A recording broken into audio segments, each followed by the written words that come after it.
हम स्टार्ट करते हैं डेप्रिसिएशन। पिछले क्लास में हम लोगों ने पढ़ा था, क्या खत्म किया था बेटा? कंसाइनमेंट। हाँ जी, तो आज डेप्रिसिएशन स्टार्ट करते हैं। हम सीपीटी का एग्जाम देना है, 1 मार्क्स के क्वेश्चन आएंगे, ऑब्जेक्टिव नेचर के क्वेश्चन आएंगे। मुझे 4 ऑप्शन में एक सही लगाने, और अगर एक सही होता है तो मिलता है 1 मार्क्स, और अगर एक गलत हो गया तो -0.25 डिडक्ट हो जाता है ना, 1/4 का डिडक्शन है। सर बड़ी टेंशन होती है डेप्रिसिएशन में, बड़े से क्वेश्चन दिए रहते हैं और उसे 1 मिनट के अंदर मुझे सॉल्व करनी है। मैं कैसे करूं? मुझे 30 सेकंड 40 सेकंड पढ़ने में लग जाता है। अरे तो परेशान क्यों हो रहा है बेटा? सीए इंस्टीट्यूट ने आपको फैसिलिटीज प्रोवाइड की है, कैलकुलेटर की। आप 12 × 12 144 जो बोलते सारा नहीं रट्टा होता। 12 का स्क्वायर, इनका स्क्वायर, इतने का डेप्रिसिएशन, इतना माइनस, इतना प्लस, होती प्रॉब्लम ना। आज मैं बिल्कुल बहुत इजी तरीका बताऊंगा बेटा, बहुत इजी तरीका बताऊंगा, इतना आसान तरीका बताऊंगा बेटा, आप भी सोचोगे यस ये पढ़ने का सही तरीका डेप्रिसिएशन का। किसके लिए भाई? 12th के लिए नहीं, बीकॉम के लिए नहीं, उनके लिए नहीं जिन्हें कॉपी पे लिख के प्रेजेंटेशन करना है, उनके लिए जिन्हें 1 मार्क्स का आंसर देना है। क्लियर है बेटा? तो बोर्ड पे एक हम वर्ड लिख दें, डेप्रिसिएशन। डेप्रिसिएशन, तो डेप्रिसिएशन की एक वर्ड यूज बार बार की जाती, हराश। ये हराश कौन सी वर्ड है? इंग्लिश वर्ड है या हिंदी वर्ड है? सर हरास हिंदी में लिखा है तो हिंदी वर्ड होगा। नहीं बेटा, हरास हिंदी में लिखा तो हिंदी वर्ड नहीं है क्या? ये एक मैं बोर्ड पे बटन वर्ड लिख देता हूँ बेटा, बटन। क्या बताओ, बटन को कभी इंग्लिश में लिखा है क्या? क्या मम्मी बटन को दूसरा कुछ बोलती है क्या? कि पापा बटन को दूसरा कुछ बोलते हैं? नहीं, सब लोग बटन को बटन ही बोलते हैं। अब बटन हिंदी, जो आदमी अंगूठा टेका है, इंग्लिश नहीं जानता, वो भी हिंदी वर्ड ही यूज करता है बटन की। बटन हिंदी समझता है, लेकिन बटन हिंदी है, इंग्लिश वर्ड है। बटन इंग्लिश वर्ड है। तो हराश को हिंदी में लिखा तो इंग्लिश वर्ड है, बटन को हिंदी में लिखा तो इंग्लिश वर्ड है। कुछ ऐसा क्यों होता है सर? बेटा बोलचाल की भाषा में यूज हो जाता है तो बस यूज ही हुआ रहता है। किसी चीज की हिंदी इतनी टेढ़ी होती है कि उसे लोग इंग्लिश वर्ड ही यूज करना आसान समझते हैं। क्लियर है? बटन हिंदी बताएगा कोई? बताओ। हाँ बोलो बेटा। देव, पुष्पेन, हिमांशु, सुमित, बोलो ना, बोलो। हरिया, बोलो। नहीं ना? मैं बताता हूँ बेटा। मूवी एक आई थी राज, डिग्नो मारिया, बिपाशा बसु, आशुतोष राणा, था ना? तो हम बात करें डिग्नो मारिया, बिपाशा बसु और 4 दोस्त, 2 और दोस्त, 4 लोग ये मिलके जंगल चले जाते हैं। जंगल में पिकनिक स्थल पे बैठ जाते हैं और पिकनिक के लिए चादर वगैरह बिछा के बैठते हैं, मस्ती के मूड में रहते हैं। चलो अंताक्षरी शुरू करते हैं। जैसे अंताक्षरी शुरू होता है, उनके दोस्त ने उनसे क्वेश्चन पूछ लिया, क्या बटन की हिंदी बताओ। बेटा लगभग आप लोगों ने 40% लोगों ने देखा होगा, किसी ने बात नोटिस नहीं की, मैंने नोटिस कर। अगर किसी बच्चे को क्वेश्चन के साथ साथ कोई ऐसी चीज कॉमन पूछना चाहता मैं देखा हूँ बेटा, मैं श्योर बता रहा हूँ, पक्का मैं सही आपको आंसर दूंगा। तो चलिए, मैंने नोटिस की, पूछता बटन की हिंदी बताओ, तो बटन की हिंदी बताना शुरू करते हो। कोई कहता है बटन, तो कोई कहता है नहीं गोटी, कोई कहता है कुछ ऐसे कुछ, लेकिन वो तुरंत वही आंसर देता है और उसी के ऊपर मजबूर होता है। सही कोई आंसर नहीं देता तो सही आंसर देना पड़ता है। आंसर क्या देता है वो? अस्त व्यस्त वस्त्र नियंत्रक गोटिका। मैं इसको डिफाइन ही कर दूं बेटा, ये है ना, देखो ये खुला हुआ है, देखो ये अस्त व्यस्त है। ये अस्त व्यस्त क्या है? वस्त्र है। और इसको एक साथ जब हमने इसको नियंत्रित कर दिया तो इसे हमने कहा अस्त व्यस्त नियंत्रक गोटिका। यानी मेरे जो वस्त्र थे वो अस्त व्यस्त हो गए थे, उसे नियंत्रित करेक्ट कर दिया बेटा, उसे हमने कहा गोटी, और गोटी जो है वही बटन है। क्लियर है? तो बटन की हिंदी हो गई। अब हम हरास की हिंदी वर्ड यूज करें तो हरास की हिंदी होती है बेटा अवक्षय, या अवक्षय वर्ड यूज कर सकते हैं। अवक्षय मीन्स होता है कमी। क्या होता है भाई? कमी। तो डेप्रिसिएशन हरास वर्ड यूज कर दिया, अवक्षय हम कह लें तो जरा आप सुनिएगा, ये हरास वर्ड है क्या? तो ये हरास बना बेटा हरासमेंट से। ये हरासमेंट क्या है? जब कोई आदमी काम करते करते अगर थक जाता है तो उसे हम हरास बोलते हैं। यानी जब किसी आदमी के अंदर हरासमेंट हो जाती है, उसकी वर्किंग एफिशिएंसी में कमी आ जाती है, यानी अगर वो काम करते करते थक जाता है तो हम उसे वर्ड यूज क्या कर लेते हैं? हरासमेंट वर्ड यूज कर लेते। क्लियर है? तो हरासमेंट क्या है? अगर कोई आदमी काम करते करते थक जाता है और उसकी वर्किंग एफिशिएंसी में कमी आ जाती है तो हम हरासमेंट कहते हैं। मैं 9 बजे सुबह से क्लास ले रहा हूँ बेटा, और टाइम क्या हो रहा है? बोलो 4:15। हाँ, तुम्हारी क्लास 4 बजे स्टार्ट होती है ना, तो 4:15 जी 4:15 हो रहा है। मैं थक गया हूँ बेटा, इस लेक्चर के बाद मुझे लेक्चर नहीं लेनी, मैं बहुत थक गया हूँ, मैं उतनी तेज चीख चीख पढ़ा नहीं सकता, उस एनर्जी से नहीं पढ़ा सकता जो एनर्जी से सुबह में पढ़ा रहा था। ये हरासमेंट है। क्या मैं सुबह 9 बजे आता, मेरे टांग पे कोई गाड़ी वाला चढ़ा देता, मेरी टांग टूट जाती, क्लास में आते प्लास्टर लगा के जी मैं पढ़ा नहीं पाऊंगा। क्यों सर? हरासमेंट हुआ है। तो सही है? नहीं, ये एक्सीडेंट हुआ है, और ये एक्सीडेंट हुआ है आपका, हरास नहीं है। हरास धीरे धीरे वर्किंग एफिशिएंसी में कमी आएगा तब होगा, अचानक आती है तो नहीं होगा। क्लियर है? तो हरास वर्ड यूज किया बेटा। तो हरास डेप्रिसिएशन लगता किस पे है? तो डेप्रिसिएशन लगाया जाता है एसेट पर। किस पे लगाया जाता? एसेट पर। अरे सर एसेट पे? हाँ जी एसेट पे। एसेट कितने तरह के होते हैं? ढेर सारा तो बताया था आपने जी, ढेर सारा बताया था, लेकिन आज हम यहाँ केवल और केवल 2 एसेट की बात करेंगे। कौन कौन सा सर? पहला आपके सामने है फिक्स्ड एसेट, फिक्स्ड एसेट्स, और दूसरा आपके सामने लिख दिया बेटा करेंट एसेट। तो फिक्स्ड एसेट और करेंट एसेट। तो करेंट एसेट के लिए मैं पहले ही बता दूं बेटा, not subject matter of depreciation. Current asset depreciation का सब्जेक्ट मैटर नहीं होता। यस, करंट एसेट डेप्रिसिएशन का सब्जेक्ट मैटर नहीं होता। सर कैसे? देखो बेटा, ये मेरा सेल फोन है, ये रहा मेरा सेल फोन। अगर मैं यूज करने के लिए लाया, खरीद लिया मैंने, और 2 दिन चलाया और इसको मैंने रुमाल में लपेट के आराम से अलमारी में सजा दिया। 6 महीने बाद मैंने इनसे बोला पुष्पेंद्र से, पुष्पेंद्र जी क्या आप इसको परचेस करना चाहेंगे? उन्होंने कहा यस मैं खरीद लूंगा। मैंने बोला 5,000 की थी, कितना देंगे आप? उन्होंने कहा 3,000। 6 महीने चला। मेरा ना ना ना चला नहीं है, 6 महीना पुराना है लेकिन ये नया है। कैसे नया? सर 1 घंटे चलाया था तो नया ही है ना। अरे सर नया है क्या? 6 महीने का पुराना है ना। हम बोले अरे चला नहीं है, रखा है।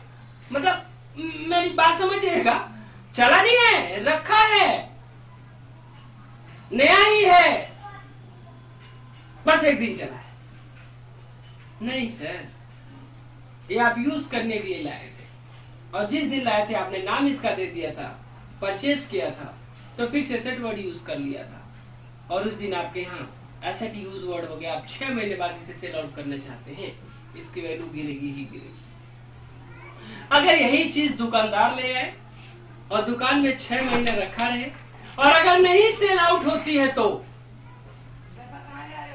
अगर सेल आउट नहीं होती है तो क्या उस पर डेप्रिसिएशन चार्ज करेगा? नहीं। 1 साल नहीं होगा तो क्या तू कस्टमर से कहने जाएगा कि 1 साल से रखा है, नया है, बस चला नहीं है? नहीं, वो नहीं कहने जाएगा, क्योंकि उसके लिए गुड्स है, और गुड्स है तो उसके लिए कौन सा एसेट है? Current asset. तो current asset is not subject matter of depreciation. तो करंट एसेट पे तो डेप्रिसिएशन की कोई बात ही नहीं है बेटा। नहीं लगाते, आगे बढ़ते। फिक्स्ड एसेट, सर ये भी तो दो तरह का होता है।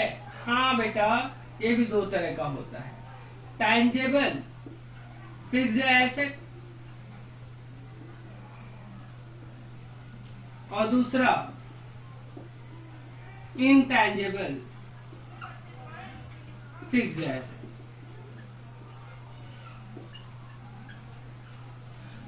सर टैंजेबल फिक्स्ड एसेट क्या है? लो भाई, छू लिया इसको, बिल्डिंग को छू लिया मैंने, ये देखो मेरा कंप्यूटर, मैंने छू लिया इसको। क्लियर? जिसको आप टच कर सकते हो, touchable asset called is tangible asset. तो बेटा इसको हम लिख सकते हैं टचेबल एसेट जो होता है, टैंजेबल एसेट। ये इनटैंजेबल फिक्स्ड एसेट जो नॉन टचेबल होता है बेटा, गुडविल, पेटेंट, ट्रेडमार्क, कॉपीराइट, ये सब फिक्स्ड एसेट होता है, फिक्स्ड एसेट होता है। लेकिन ये इनटैंजेबल एसेट, तो इसके लिए भी लिख ले बेटा वही line, not subject matter of depreciation. हाँ, इस पे भी डेप्रिसिएशन चार्ज नहीं होता। तो चार्ज किस पे होता है? Tangible fixed asset, subject matter of depreciation, subject matter of depreciation. इस पे डेप्रिसिएशन चार्ज होता है। तो सब्जेक्ट मैटर ऑफ डेप्रिसिएशन क्या है? Tangible fixed asset. तो जो टैंजेबल फिक्स्ड एसेट होता है उसी पे डेप्रिसिएशन चार्ज होता है। क्लियर है? बात करें हम यहां आगे, लेकिन एक लाइन है बेटा, अपवाद है, एक्सेप्शन है। Land is appreciated not depreciated। Land की वैल्यू हर समय इंक्रीज होती है, कभी डिक्रीज नहीं होती। यस बेटा, तो हमने बोला डेप्रिसिएशन ह्रास होता है, अवक्षय बोलते हैं। एसेट फिक्स एसेट पे चार्ज होता है, वो भी किस पे? टैंजेबल फिक्स एसेट पे चार्ज होता है। तो land is always appreciated not depreciated. Land की वैल्यू केवल बढ़ती है, कभी घटती नहीं है। तो लैंड की वैल्यू केवल बढ़ती है बेटा, घटती नहीं है। क्लियर है? लेकिन आपके सामने मैं तीन बातें और रखूंगा। सर क्या रखना चाहते हैं? जरा देखिएगा, अगर हम इसकी बात करें केवल लैंड की, लिख दिया, केवल अगर लैंड हो, केवल अगर बिल्डिंग हो, और अगला बेटा लैंड एंड बिल्डिंग बोथ हो। ये लैंड क्या है? क्या केवल लैंड हो सकती? अरे इसमें तो कुछ सोचना ही नहीं है। केवल लैंड हो नहीं सकती, होती है। हाँ, लैंड हो सकती, नॉट डेप्रिशिएटेड, नॉट डेप्रिशिएटेड। ये पक्का इस पर डेप्रिसिएशन चार्ज नहीं होगा। बिल्डिंग, यस, केवल बिल्डिंग हो सकती है। अब जरा ये आपके सामने बहुत बड़ी मुसीबत आके खड़ी हो गई कि क्या केवल बिल्डिंग हो सकती? बताइए पुष्पेंद्र, केवल बिल्डिंग हो सकती? गोविंद बताओ ना, केवल हो सकता है? प्रतीक बोलो, देव, हिमांशु, केवल बिल्डिंग हो सकती है या नहीं? मुझे जवाब दो। कह रहा बिना लैंड के बिल्डिंग कहां? और आप? हाँ, ये भी कह रहे बिना लैंड के बिल्डिंग कहां? अरे यार, केवल आप बिल्डिंग के ओनर हो सकते हैं या नहीं, मैं इतना पूछ रहा हूं, बताओ। हुई ना प्रॉब्लम्स? हाँ जी, आप केवल बिल्डिंग के ओनर, क्या बताओ? हाँ जी, आप केवल बिल्डिंग के ओनर हो सकते हैं। क्या बिना लैंड के बिल्डिंग कैसे हो सकती? अरे मैं बता रहा हूं। ये आपने कंपार्टमेंट खरीद लिया बेटा, ऐसे ऐसे इसमें फ्लोर बने होते हैं। मैं डिजाइनर नहीं हूं, मैं आराम से डिजाइन कर रहा हूं। ये एरिया मैंने ले ली 20 लाख में, तो क्या ये मैंने एरिया ली है? दूसरे बंदे ने ये एरिया ले लिया 10 लाख में, ये एरिया किसी ने ले लिया, किसी ने ये एरिया ले लिया, किसी ने ये एरिया ले लिया। अब एक बात बताइए, जैसे ये सारा सेल आउट हो गया, तो क्या मैंने इस फ्लोर के मैं मालिक हूं कि इस लैंड के भी? इस केवल फ्लोर का मैं मालिक हूं। और वो बिल्डिंग है, तो ये एक बात तो तय है कि उसकी वैल्यू गिरनी ही गिरनी, चाहे 100 साल में बर्बाद हो, या 150 साल में बर्बाद हो, या 200 साल में बर्बाद हो, वो बर्बाद होना ही होना है। और जब बर्बाद होगा तो उसकी वैल्यू कमी होनी है। अगर केवल बिल्डिंग है, only building must be depreciated.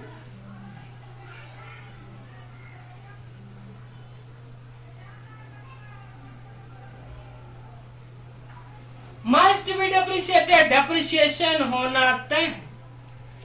अगर लैंड एंड बिल्डिंग है बेटा, may be depreciated, may not be depreciated.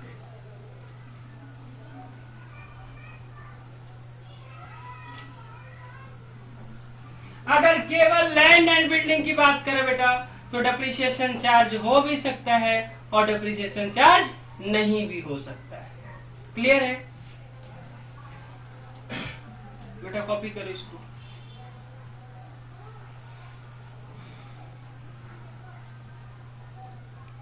हो गया copy?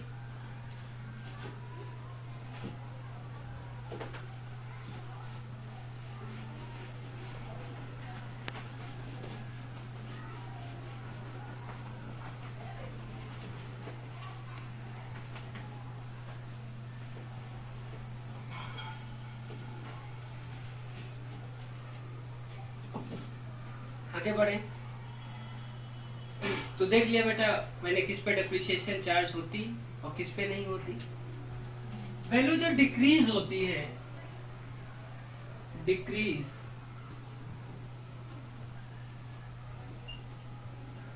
Value of asset,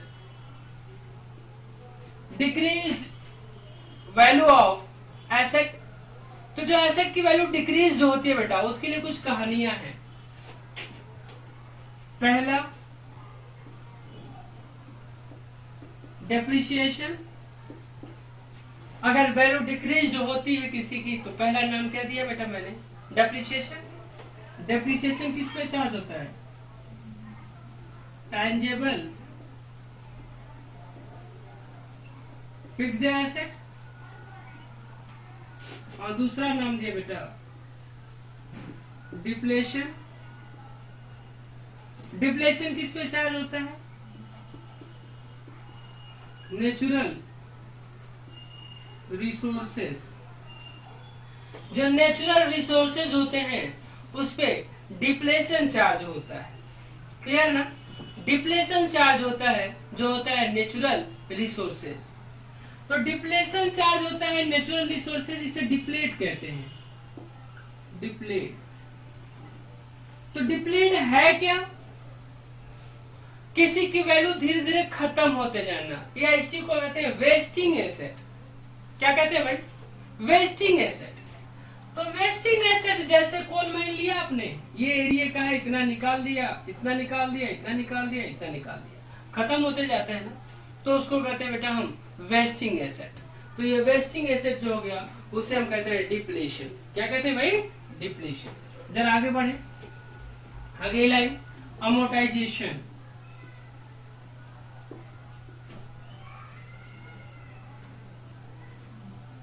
amortisation, ये अमोर्टाइजेशन क्या होता है? ये जो जिसपे लगता है वो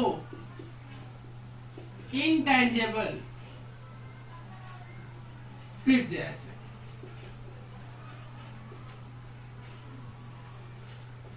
यानी इंटेंजेबल फिक्स्ड एसेट पे जो लगेगा जिसको हम लगाते हैं उसको हम क्या बोलते हैं बेटा?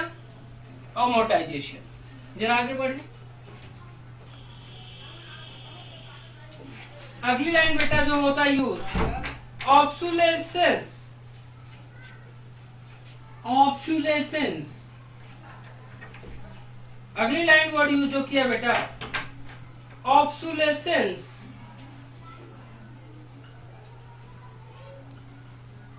ऑब्सोलेंस क्या होता है बेटा? ऑब्सोलेंस मीन्स बिगिरना। लेकिन ऑब्सोलेंस किस पे चार्ज करते हैं? Change in technology.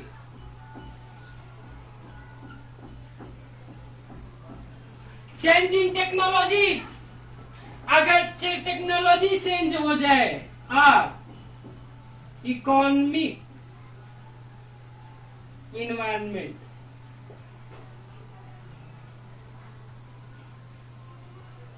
Economic environment, बात समझ आई? Means change in technology. Technology change हो जाए या इकोनॉमिक इन्वायरमेंट चेंज हो जाए, अगर इसकी वजह से वैल्यू कम होगी तो हम उसको क्या कहते हैं? ऑब्सोलेसेंस या ऑब्सोलेंस बोलते हैं। क्लियर है?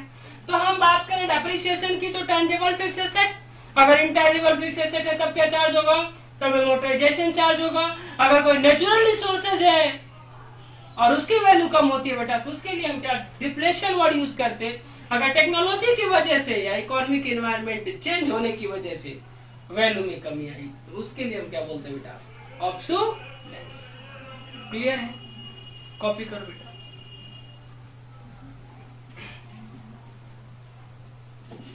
मैं से इरेज करता हूं।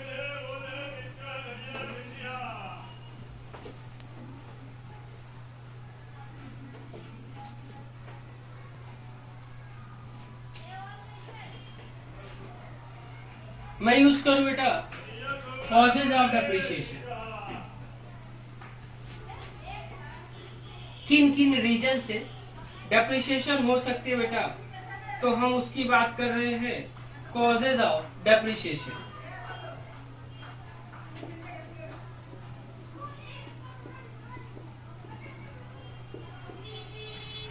बताइए किस किस रीजन से किसी फिक्स एसेट की वैल्यू में कमी आ सकती है? वो रीजन कौन कौन सा है जिससे किसी फिक्स एसेट की वैल्यू में कमी आएगी? बताओ। मेरा लैपटॉप है ये, इसकी वैल्यू क्यों कम हो सकती है? बताइए। पहला यूज होगा, दूसरा टूट फूट जाए, तीसरा घिस जाए, चौथा टाइम बीत जाए, पांचवा उससे अच्छी नई टेक्नोलॉजी मार्केट में आ जाए। यानी इन सब रीजन से अगर किसी फिक्स एसेट की वैल्यू में धीरे धीरे कमी आती है तो उसे हम डेप्रिसिएशन कहते हैं। क्लियर? और अभी जो कांड हुआ फरीदाबाद में कल, 200 दुकानें जल गईं और उसमें 150 मोटरसाइकिलें जली और 40 कारें जली। बताइए वो कौन सा लॉस है? डेप्रिसिएशन का है, एक्सीडेंटल लॉस है बेटा? वो एक्सीडेंटल लॉस है सर, वो एक्सीडेंटल लॉस है। हाँ बेटा वो एक्सीडेंटल लॉस है। क्लियर? डेप्रिसिएशन नहीं है। तो किन रीजन से? वही कार चल चल के घिस जाती, वैल्यू कमी हो जाती, मॉडल पुरानी हो जाती, वैल्यू कमी हो जाती, रास्ते जा रहे थे किसी रिक्शा वाला ठूक देता जिसकी वजह से पत्तू दब जाता, डेंटिंग आ जाती, उसकी वजह से उसकी वैल्यू कमी हो जाती, या टेक्नोलॉजी चेंज हो जाती, उसकी वैल्यू कम हो जाती। इस वजह से अगर किसी फिक्स एसेट की वैल्यू में कमी होती है तो उसे क्या वर्ड यूज करते? डेप्रिसिएशन। क्लियर है? बात करें हम तो फिजिकल वियर एंड टियर। पहला फिजिकल, हाँ बेटा पहला जो वर्ड यूज किया हमने फिजिकल वियर एंड टियर।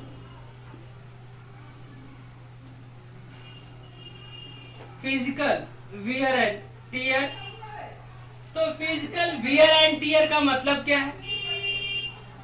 थोड़ा टूट फूट जाए, ये टच कर रहे थे फिजिकली है, तो ऐसे ही वो फिजिकली जरा टूट फूट जाए। और अगला क्या है बेटा, passage of time, passage of time, थोड़ा टाइम बीत जाए, मैंने बताया ना अभी जी, अगर थोड़ी टाइम बीत जाती है तो उसको कहते हैं बेटा।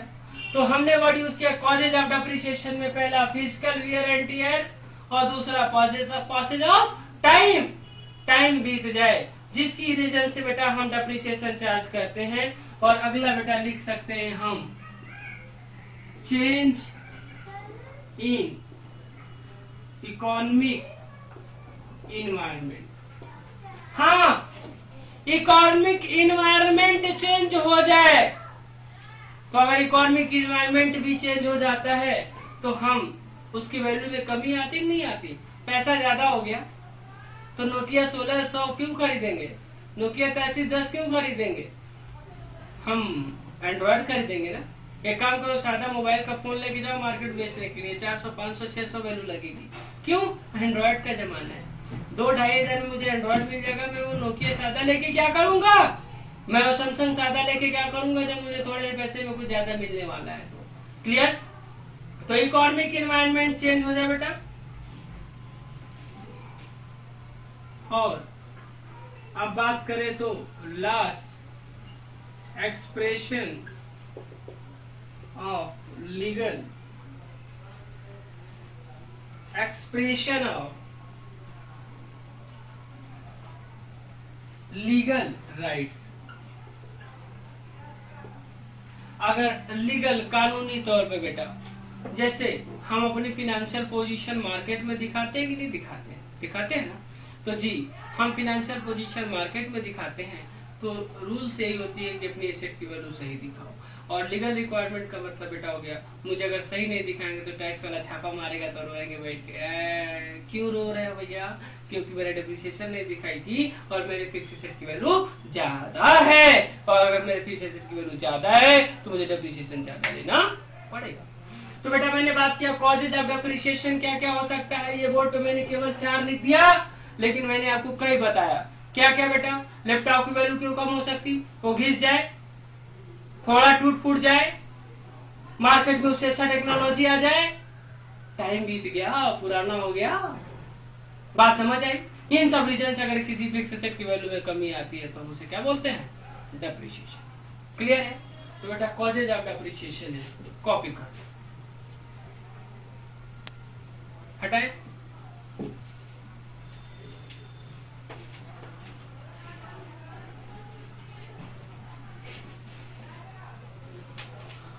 आगे बात करते हैं बेटा ऑब्जेक्टिव ऑफ प्रोवाइडिंग डेप्रिसिएशन। हाँ बताओ बेटा, क्या वर्ड यूज किया है, ऑब्जेक्टिव ऑफ प्रोवाइडिंग डेप्रिसिएशन। तो ऑब्जेक्टिव ऑफ प्रोवाइडिंग डेप्रिसिएशन की बात अगर हम करें तो सुनिएगा, क्यों, क्या रीजन है कि हम डेप्रिसिएशन प्रोवाइड करते हैं, क्यों, क्या रीजन है हम प्रोविजन लगाते, डेप्रिसिएशन लगाते हैं। सुनिएगा, सही आपका प्रॉफिट पता चलेगा, सही आपका पीएल अकाउंट शो करेगा ना, एंड बैलेंस शीट भी सही शो करेगा। ऐसा क्यों, मैं भावनाओं में जी रहा था कि मेरी मोटरसाइकिल 60,000 की है, अरे सर 1 साल हो गए, आज उसको 50 पे दिखाओ, अदरवाइज आप सोचोगे 60 है नहीं। क्लियर है। सही फिनेंशियल पोजीशन पता चलेगा, सही फिनेंशियल परफॉर्मेंस पता चलेगा। और अगली लाइन है बेटा जो, वो आप एक फंड क्रिएट कर लेंगे जिससे आप अपने एसेट को रिप्लेस करके फिर नई एसेट परचेज कर सकते हैं। क्लियर है। तो बेटा अगर आप लिखना चाहो तो लिख लो, क्यों करते हैं, तो to ascertain true financial position, to ascertain true financial performance, है कि नहीं, and fund create to replacement of asset. Clear है। इन सब कारण से, रीजन से बेटा, रीजन तो मैंने कॉजेस पहले बता दिया था, बता दिया क्यों करते हैं, क्या होता है बेटा, तो प्रोवाइडिंग क्यों करते हैं, तो क्यों प्रोवाइड करते हैं डेप्रिसिएशन, आप चाहो तो उसको बदल के वापस ले सकते हो। जैसे मेरी मोटरसाइकिल 60,000 की और चलेगा 10 साल, 1 साल का कितना काट लें, 6 साल, तो डेप्रिसिएशन वाला पैसा और जिस दिन वो बेचेगा दोनों पैसा मिला के हम एक नई एसेट क्या कर सकते हैं, खरीद सकते हैं। मैं तो अचानक मुझे 60,000 अगर लगाना पड़ेगा तो मैं बर्बाद हो जाऊंगा ना। यस, तो आपकी प्रॉफिट से ही पता चलेगा, क्योंकि वो आपका एक्चुअल का खर्चा है, ले आके पीएल में दिखा दिया जाएगा। पहली बात, एसेट की वैल्यू को घटा दिया जाएगा। दूसरी बात, क्लियर है ना, बैलेंस शीट आपका सही आएगा, टैक्स वाला बिल्कुल सही पे टैक्स लेके जाएगा, कोई दिक्कत नहीं, और आपके पास पैसा फंड क्रिएट हो जाएगा जिससे आप एसेट को परचेज, नई एसेट को परचेज कर सकते। क्लियर है। और अगला भी है बेटा, लीगल रिक्वायरमेंट की जो बात करें, अकाउंटिंग स्टैंडर्ड 6 ने बोला है कि डेप्रिसिएशन चार्ज करना है। किसने बोला है? अकाउंटिंग स्टैंडर्ड 6 ने बोला है कि डेप्रिसिएशन चार्ज करना है। तो लगे हाथ लीगल रिक्वायरमेंट भी मान ली गई उनकी कि अकाउंटिंग स्टैंडर्ड 6 की भी बातें पूरी हो गई कि डेप्रिसिएशन चार्ज करना है। क्लियर है। तो उसकी बातें पूरी हो गई कि डेप्रिसिएशन चार्ज करना है। चले आगे जरा। तो अगर हम बात करें यहाँ डेप्रिसिएशन बोर्ड पे लिखे डेप्रिसिएशन, तो डेप्रिसिएशन सबसे पहले लिखते हैं कि ये तो नॉन कैश आइटम है। डेप्रिसिएशन कौन सा आइटम है? Non cash. Sir non cash item का क्या मतलब? हाँ मैं बताता हूँ। मैंने उन्हें उधार सामान दे दिया 20,000 रुपए। अभी कौन सा आइटम है? उधार सामान दिया है, न पैसा आया न गया, न कैश का इनफ्लो हुआ न आउटफ्लो हुआ। लेकिन ये डेप्रिसिएशन की बात करें तो क्या डेप्रिसिएशन चार्ज हो गया? मेरे कैमरे की वैल्यू गिर गई। अगर मेरे कैमरे की वैल्यू गिर गई तो आज मेरे जेब से गया क्या? नहीं। तो इसे बेटा नॉन कैश आइटम बोलते हैं। ना कैश का इनफ्लो होता है ना भी आउटफ्लो होता है। क्लियर। तो ये बेटा नॉन कैश आइटम है। और अगला बेटा ये रेवेन्यू एक्सपेंडिचर है। एक्सपेंडिचर है। वैसे भी मैं आपको बता दूं कि पीएल के डेबिट में जो भी शो होता है बेटा, सारा पहला तो नॉमिनल अकाउंट होता है और दूसरा रेवेन्यू एक्सपेंडिचर या रेवेन्यू लॉस होता है। रेवेन्यू एक्सपेंडिचर ऑब्लिक रेवेन्यू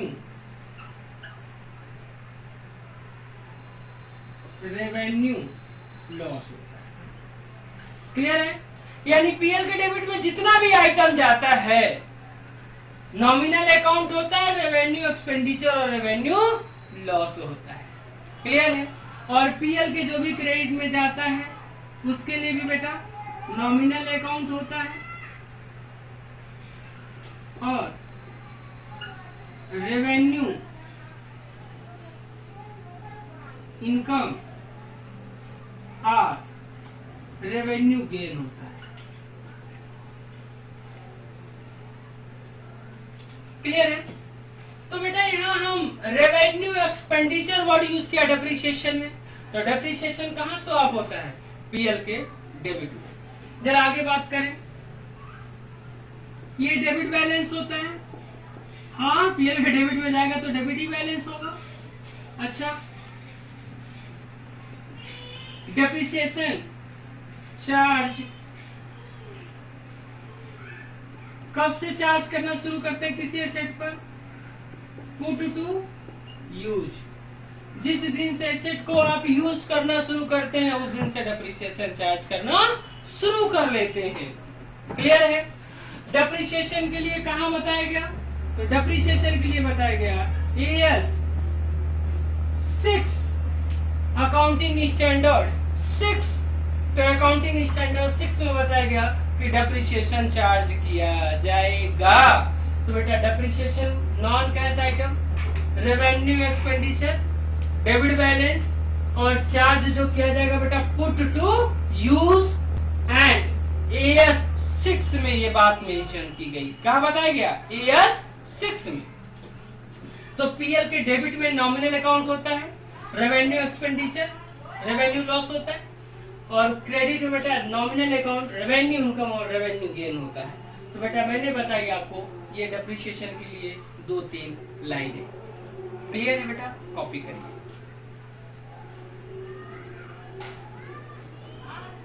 हटाए इसको।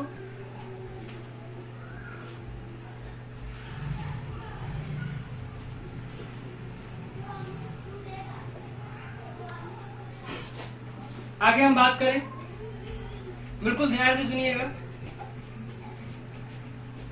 जो डेप्रिसिएशन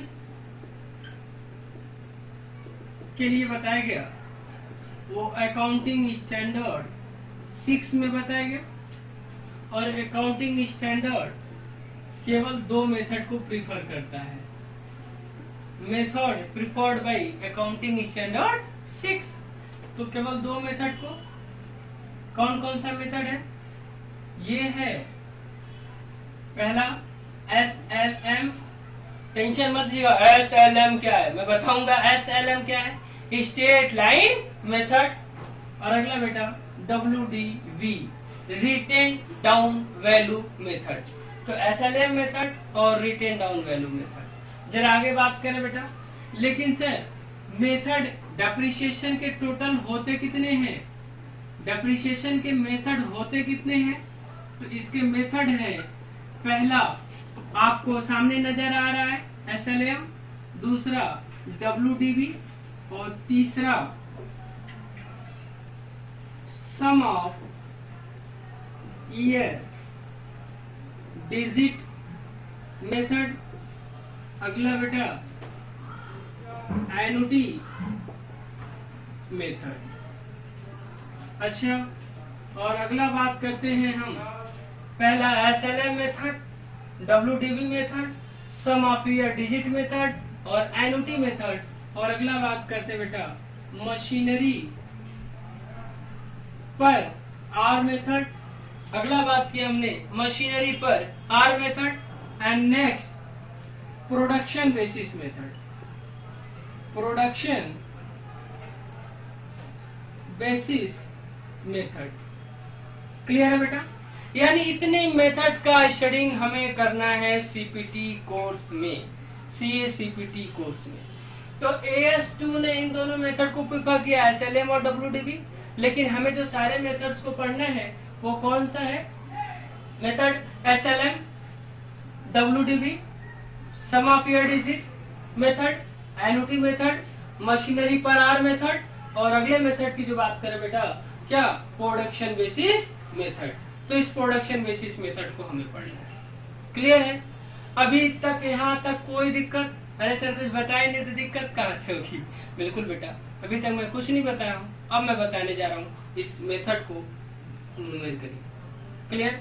अभी तक तो हम थ्योरी पढ़ रहे थे, काफी टाइम हो गया थ्योरी पढ़ते, अभी हम स्टार्ट करते बेटा अब इसके न्यूमेरिकल्स। इरेज करें, कॉपी करो बेटा, थोड़ा जल्दी करो।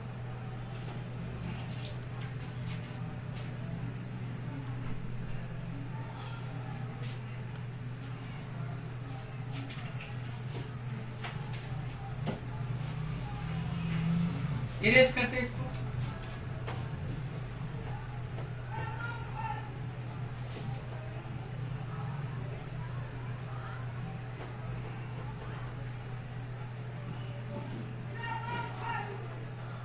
अभी ध्यान दीजिए, हम पहला मेथड बात करें SLM,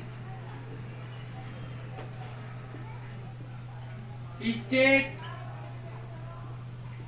line method. SLM straight line method. अब स्ट्रेट लाइन मेथड की बात अगर करें तो ध्यान से सुनिएगा, स्ट्रेट लाइन मेथड होता क्या है? जो डेप्रिसिएशन चार्ज होती है, depreciation charge on historical cost. बेटा जो बुक वैल्यू होती है ना उसी पे चार्ज होता है। तो depreciation charge on historical cost. तो SLM मेथड में किस पे हम चार्ज करते हैं बेटा? Historical cost per. तो बात करें अगर हम हिस्टोरिकल कॉस्ट की तो ध्यान से डेप्रिसिएशन चार्ज ही हिस्टोरिकल मेथड पे करते हैं। हिस्टोरिकल कॉस्ट क्या है सर? सुनिएगा, मैंने ये एक मशीन परचेज की और मशीन जब परचेज किया है उसको 1 लाख की, तो इसको आप बोल सकते हो ओरिजिनल कॉस्ट। ओरिजिनल कॉस्ट, हाँ, इतने में आपने पर्ची, इतने की उसकी वैल्यू थी, जो रसीद मिली आपको, रिसीट मिली है, उतने की मिली। लेकिन आप उसको घर ले आते हैं और ले आने का आप कुछ खर्च करते हैं जिसका नाम दे दिया डायरेक्ट एक्सपेंसेस। 200 और 500 रुपए घर ले आने का खर्च कर देते हैं, 1000 रुपए इंस्टॉलेशन का खर्च करते हैं और 500 रुपए फिक्सेशन का खर्च करते हैं। बेटा ये जो खर्चे होते हैं हम एंट्री क्या पास करते हैं, installation account debit to cash? नहीं सर, हम ये बात तो लिखते नहीं कि इंस्टॉलेशन डेबिट टू कैश। तो क्या लिखते हैं हम? तो वहां लिखते हैं ना कि machinery debit to cash. Yes, machine debit to cash according to cost concept. Cost concept कहता है जब तक कोई सामान यूजेबल है, कंज्यूमेबल, रनिंग पीरियड में ना आ जाए, सारे खर्चे उसी के कॉस्ट में क्या कर दो, जोड़ दो। तो ये खर्चा सब इसी के कॉस्ट में क्या हो जाएगा, जुड़ जाएगा। तो आप इसको वर्ड यूज कर सकते हैं original cost plus direct expenses called equal to historical cost. Clear है? मैंने एक मशीन खरीदी 1 लाख रुपए की, ले आने का खर्चा 10,000 रुपए और भी इंस्टॉलेशन और फिक्सेशन का खर्चा 10,000 रुपए। टोटल कितनी कॉस्ट हो गई? 1,20,000, 1,20,000 रुपए। अब बताइए जो 1,20,000 है, 1,20,000 रुपए है, उसी पे तो डेप्रिसिएशन चार्ज करेंगे। हाँ सर, यस बेटा, उसी पे डेप्रिसिएशन चार्ज करेंगे। लेकिन अगर 1 महीने बाद रिपेयरिंग का खर्चा दे दिया, अरे तो दीजिए ना, वो उसके कॉस्ट में ऐड नहीं होगा। मोटरसाइकिल खरीदने जाते हैं, मैंने खरीदी अभी पिछले दिनों होंडा साइन, बेटा उसकी वैल्यू थी 53,000 और ले आते पड़ गया 60,100। 60,000 बेटा मानो। मैंने घर पे पापा ने पूछा मैं क्या बोलूं, 53,000 या 60,000? 60,000। लेकिन 15 दिन बाद उसके मैंने सर्विसिंग कराई, 1 महीने बाद बेटा मैंने उसकी सर्विसिंग कराई और 500 रुपए लग गया। क्या उसके कॉस्ट हम मोटरसाइकिल के कॉस्ट में जोड़े? ना सर, वो तो रेवेन्यू नेचर का है, कैपिटल नेचर का नहीं है। तो जो कैपिटल नेचर का होगा वही ऐड होगा, रेवेन्यू नेचर का ऐड नहीं होगा। यानी बाद में अगर कोई खर्चा होगा तो उसमें ऐड नहीं होगा। तो बेटा ये सब जोड़ देते हैं और आपकी एसेट की वैल्यू कितनी हो गई? 1,20,000। Value of machine, value of machinery. अब मेरी मशीनरी की वैल्यू जो हो गई वो 1,20,000। अच्छा, अब ये 1,20,000 आगे हम बात करें estimated useful life. Estimated useful life, तो एस्टिमेटेड यूजफुल लाइफ बेटा मान लेते हैं हम 10 ईयर। तो ये 10 ईयर किसके बेसिस पे मानी जाती? क्या जब एसेट प्रोडक्ट होता तो वो बता देता है आपको? क्या आपका अकाउंटेंट बताएगा या यूजर्स बताएगा? यूजर्स बताएगा। कोई रूल्स यहाँ एप्लीकेबल नहीं होगी, रूल्स जो होगी वो यूजर्स बताएगा कि कितने साल चलेगा। मैं आपको एक छोटा सा एग्जांपल दे दूं। मैं और मेरे सर एक साथ, जफर सर मैथ्स पढ़ाते हैं आपको, दोनों लोगों ने एक सेल फोन खरीदी, एक नहीं, एक मैं और एक वो। 2009 में हम लोगों ने सेल फोन खरीदा था। मेरा सेट एलजी का था और उनका सेट माइक्रोमैक्स का था। मेरे एलजी के सेट की कीमत लगभग 6,000 रुपए थी और उनका 2,000 रुपए था। क्लियर? मेरे एलजी के सेट की कीमत 6,000 रुपए थी, उनका 2,000 रुपए था। वो आज तक, मीन्स आज की डेट में बता दूं आपको बेटा, ये है 20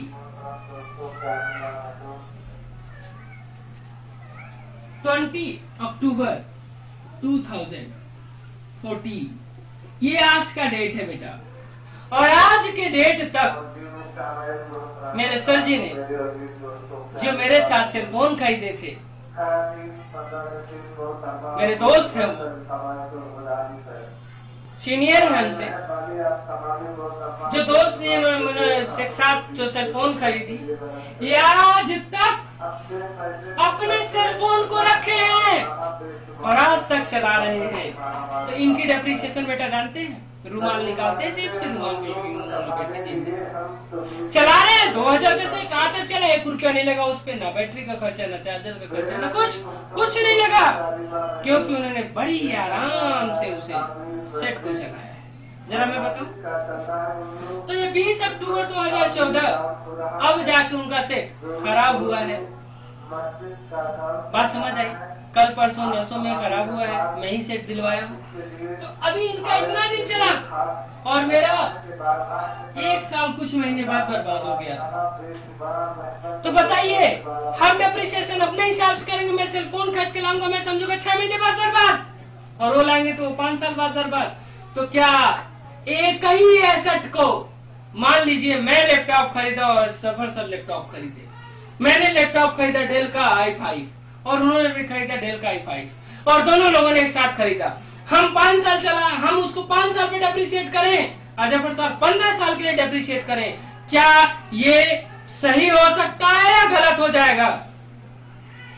बिल्कुल बेटा सही है, चाहे वो 15 साल पे करें या 20 साल पे, मैं 5 साल पे करूं या 10 साल पे, उस एसेट को, क्योंकि वो यूजर पे डिपेंड करता है कि उसको यूज कैसे करना है। क्लियर? तो बेटा इसको बोलते हैं हम एस्टिमेटेड यूजफुल लाइफ। अगली लाइन बोलते हैं बेटा scrap value oblique salvage value.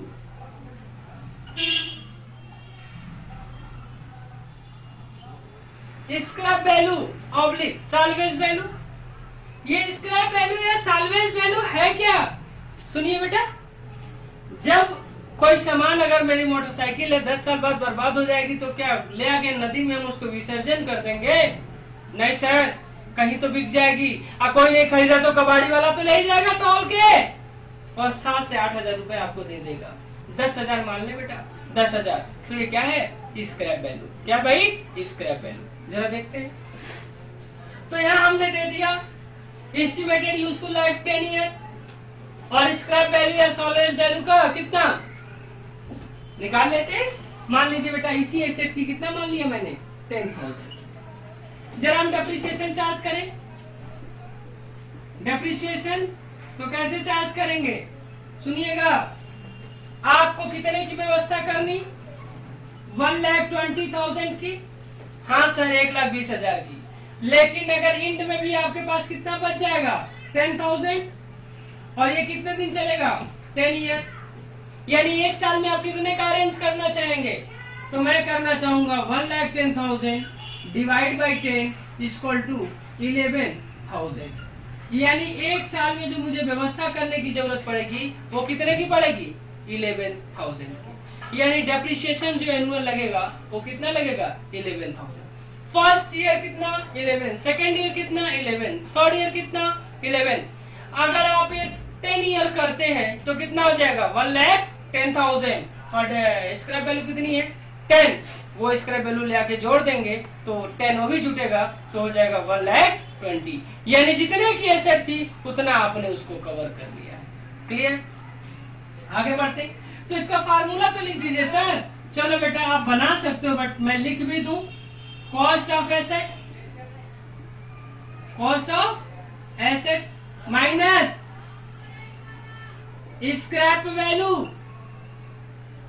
Upon estimated useful life. Yes, cost of asset minus scrap value upon estimated useful life. Clear है? अब हम बात करें सर रेट ऑफ डेप्रिसिएशन बता दीजिए। रेट ऑफ डेप्रिसिएशन, तो रेट ऑफ डेप्रिसिएशन सुनिएगा बेटा जी, इसको हम करते हैं depreciation upon cost of asset into 100। यहां कैसे निकलेगा? डेप्रिसिएशन कितना है? 11,000 अपॉन कॉस्ट ऑफ एसेट कितना। अब आपके सामने कॉस्ट ऑफ एसेट 2 आ गया। सर 1,20,000 भी है, 1,20,000 में लिखूं या 1,10,000 लिखूं? मैं क्या लिखूं? यानी after deduction of scrap value लिखूं या before deduction of scrap value लिखूं? तो बेटा जी याद रखना मेरी बात को, यहाँ जो हम डिवाइड करते हैं वो इसको historical value means before deduction of scrap value. तो यहाँ हम लेंगे 1,20,000 इंटू 100। क्लियर? और हम फटाफट क्या निकाल लेंगे जी, हम जल्दी से निकाल लेंगे आप क्या, rate of depreciation.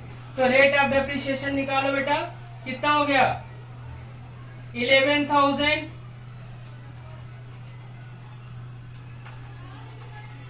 Divide by 1,20,000 into 100 आ गया 9.166।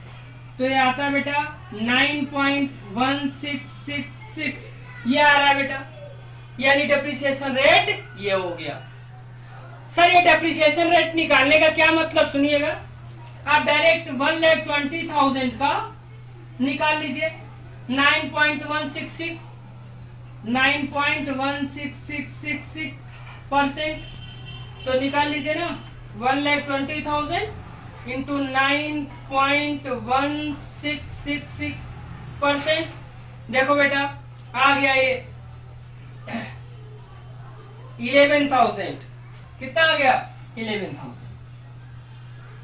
बेटा यहाँ मैं आपको एक टेक्निक बताना चाहूंगा, एक्चुअली बोर्ड ये छोटा है फिर भी मैं बता रहा हूँ आपको 2 बातें, मैं इसे इरेज करके बता रहा हूँ, जरा सुनिएगा।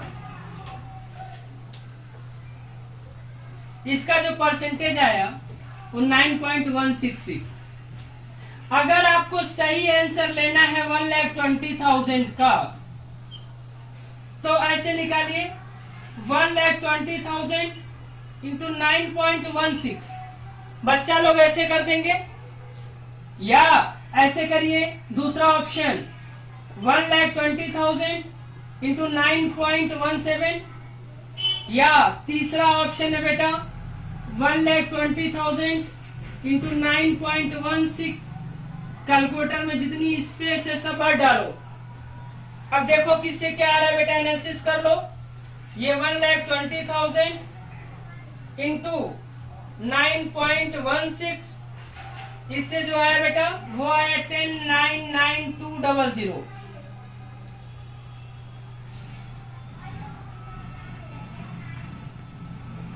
ये कैलकुलेटर बेटा जरा एरर है, मैं दूसरी कैलकुलेटर देखूं।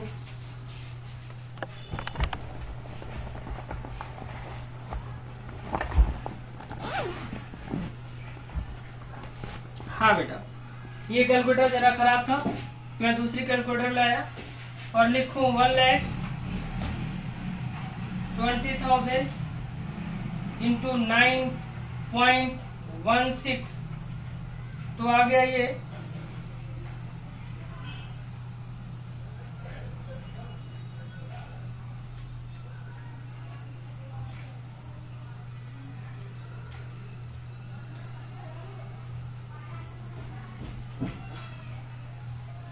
10,992।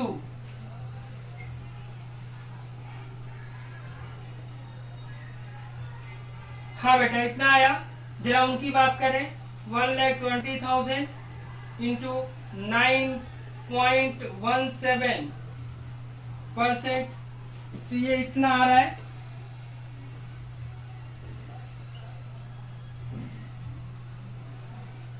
और उनकी बात करें बेटा 1,20,000 इंटू 9.16666, कैलकुलेटर में जितनी स्पेस है सब भर डालो परसेंट, तो बेटा 10,999.999 आया, 10,999.99 आया। बेटा मेरी बात ध्यान से सुनना, आना 11,000 है। अगर आप ऐसे करते हो तो कितने रुपए की गैप आई बेटा? 8 रुपीज का प्रॉब्लम आ गया। अगर आप ऐसे करते तो कितने रुपीज की प्रॉब्लम आ गई? 4 रुपीज की प्रॉब्लम आ गई। और अगर आप ऐसे करते हो तो कितने? 1 पैसे की प्रॉब्लम आ गई। यानी सबसे सही आंसर हम कहां से कैलकुलेट कर सकते हैं? ऐसे। तो बेटा मैंने बोला है डेप्रिसिएशन को मैं मैजिक बना दूंगा, लेकिन तब सारी पॉइंट्स को बिल्कुल सिंसियरली ध्यान देना है। तो आप ऐसे करोगे तो दूर 8 रुपए की प्रॉब्लम, ऐसे करोगे तो 4 रुपए की प्रॉब्लम, और ऐसे आपने किया तो 1 पैसे की प्रॉब्लम। बात समझ में आई ना? तो हम किस प्रॉब्लम को झेले? 1 पैसे की प्रॉब्लम को झेल लें। यानी बेटा ये फार्मूला मेरा सबसे सही है कि कैलकुलेटर पे ही जब करना है तो डिजिट दबाते चले जाओ। क्लियर है? तो बेटा देखिए, तो यहां भी हम लोग का कितना आ रहा था? 11,000 डेप्रिसिएशन, और यहाँ भी कितना आ रहा है डेप्रिसिएशन? 11,000 डेप्रिसिएशन। बात समझ में आई ना? दोनों जगह डेप्रिसिएशन कितना आया? 11,000 और 11,000 आया। कोई दिक्कत है? जी नहीं। यहाँ भी 11,000 आया और यहाँ भी 11,000 आया, यहाँ भी 11,000 आया। बात समझ आई? तो हम लोगों ने ये ध्यान दिया कि या तो रेट ऑफ डेप्रिसिएशन दिया हो या तो केवल डेप्रिसिएशन दिया हो। क्लियर? डेप्रिसिएशन रेट दिया है तो टक से उसे भी निकाल लीजिए, और नहीं दिया है तो ऐसे करके निकालना पड़ेगा बेटा। बात समझ आई? और रेट ऑफ डेप्रिसिएशन निकालने के लिए मैंने आपको बता दिया। इरेज करें, हटा बेटा।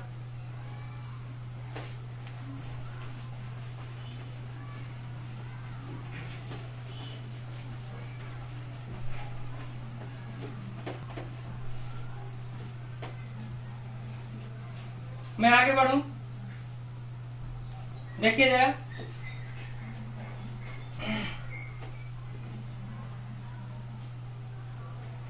ये हम SLM मेथड की बात करते हैं। Depreciation constant each year. हर साल डेप्रिसिएशन इस केस में क्या रहता है भाई? कांस्टेंट रहता है। हर साल डेप्रिसिएशन क्या रहता है? कांस्टेंट रहता है।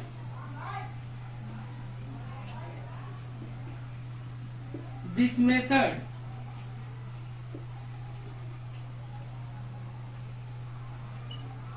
यूज्ड बाई, इस मेथड को कौन यूज करते हैं?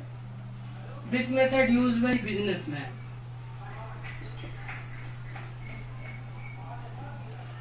ये बिजनेसमैन के this method is favourable of businessman.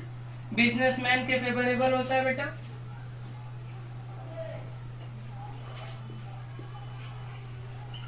Asset value 0, end of useful life. Asset की वैल्यू 0 हो जाती है एंड ऑफ यूजफुल लाइफ। जब इसकी जीवन लीला समाप्त होती है तो एसेट की वैल्यू क्या हो जाती? 0 हो जाती। कोई दिक्कत है बेटा? जब इसकी जीवन लीला समाप्त होती है तो एसेट की वैल्यू 0 हो जाती। क्लियर बेटा? मैं इसे इरेज करूं,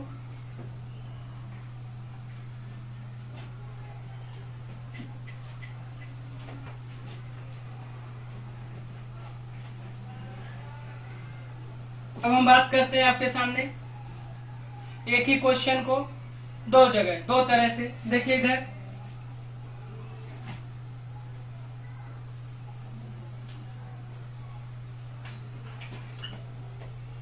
वैल्यू ऑफ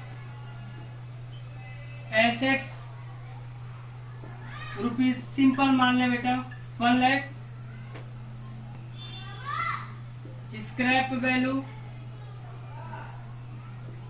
10,000 और फिर estimated useful life 10 year. Clear? अब इसका मुझे डेप्रिसिएशन बताना है, तो कैसे बताएंगे डेप्रिसिएशन? सुनिएगा, 1 लाख माइनस 10,000 अपॉन 10, ये कितना आ गया बेटा 90,000 अपॉन 10, 9,000। कोई दिक्कत है? अगर अब हम बात करें, आ गया बेटा डेप्रिसिएशन, कोई प्रॉब्लम अराइज हुई है आपको? नहीं ना? मैं इसे हटाऊं, कॉपी कर लो बेटा। देखो बेटा इरेज करते हैं इसको। और अब बात करें,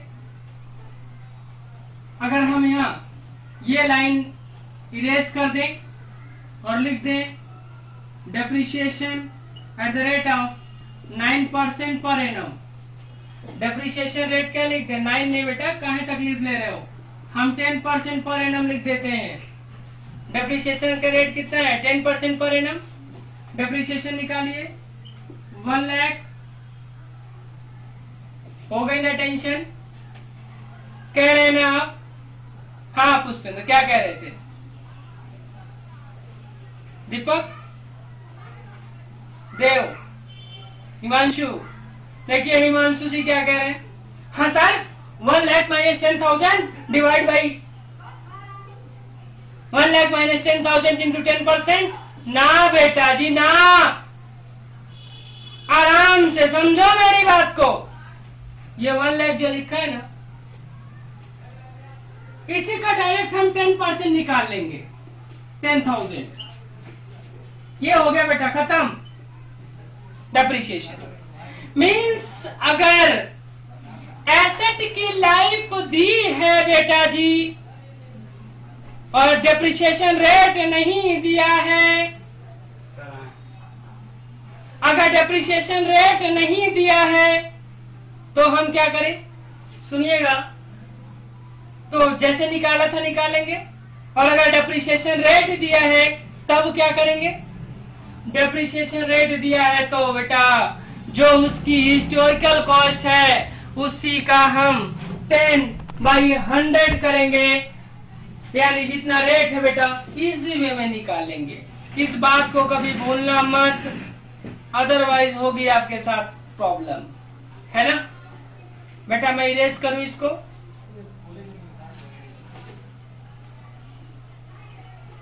बड़ी लंबी क्लास हम लोगों ने केवल और केवल थियरी की ले ली है। मुझे लगता है आप थक गए हो, है ना? हाँ, अब अगली क्लास में बहुत मजा आएगा बेटा। अगर नहीं आया तो मेरे ऊपर केस कर देना, लेकिन सबके हाथ में कैलकुलेटर होनी चाहिए।